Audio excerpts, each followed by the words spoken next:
தமிழ் முஸ்லிம் மக்களுடைய ஆதரவை பெற்ற இந்த அரசாங்கம் ஒட்டுமொத்த தமிழ் மக்களுடைய மனங்களில் விஷமத்தனமான மக்களை கேவலமாக நடத்துகின்ற விதமாக தற்போது இருக்கின்ற பிரதமர் ரணில் விக்ரமசிங்க அவர்கள் பாராளுமன்றத்தில் உரையாற்றினார். காணாமல் போனவர்கள் ஒன்று வெளியில் சென்றிருக்கலாம் அல்லது இறந்திருக்கலாம் என்று. நாங்கள் கேட்கின்றோம், காணாமல் போனவர்கள் யாருக்கு பதில் சொல்லாவிட்டாலும் நேரடியாக கையளித்தவர்களுக்கு நீங்கள் என்ன பதில் சொல்ல போறீர்கள்? அவர்களை நீங்களா வெளிநாடு அனுப்பி வைத்தீர்கள் அல்லது நீங்கள் கொண்டு விட்டீர்களா?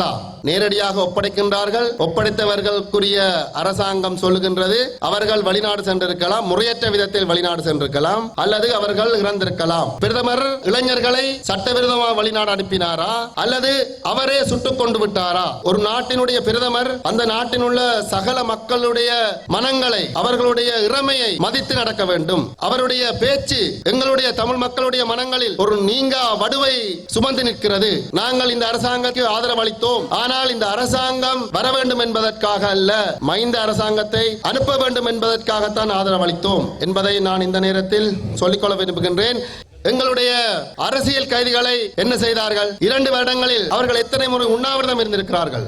எத்தனையோ முறை வாக்குறுதிகள் அளிக்கப்பட்டிருக்கிறது. அந்த வாக்குறுதிகள் நிறைவேறினவா? இல்லை, அவ்வளவும் காற்றோடு பறந்தது. அதே போன்று அண்மையில் மீள்குடியேற்ற அமைச்சர் சுவாமிநாதன் அவர்கள் நான் பாராளுமன்றத்தில் கேள்வி கேட்டிருந்தேன். அப்போது அவர் பதிலளித்தார், 23 அரசியல் கைதிகளுக்கு 6 மாதம் புனர்வாழ்வு அளித்து அவர்களை விடுதலை செய்வதாக பாராளுமன்றத்தில் சபையில் உறுதியளித்தார். உறுதியளித்து 6 மாதம் முடிந்துவிட்டது. அவர்கள் இப்பொழுதும் சிறைச்சாலையில் தான் இருக்கிறார்கள். இன்னும் புனர்வாழ்வு அளிக்கப்படவில்லை.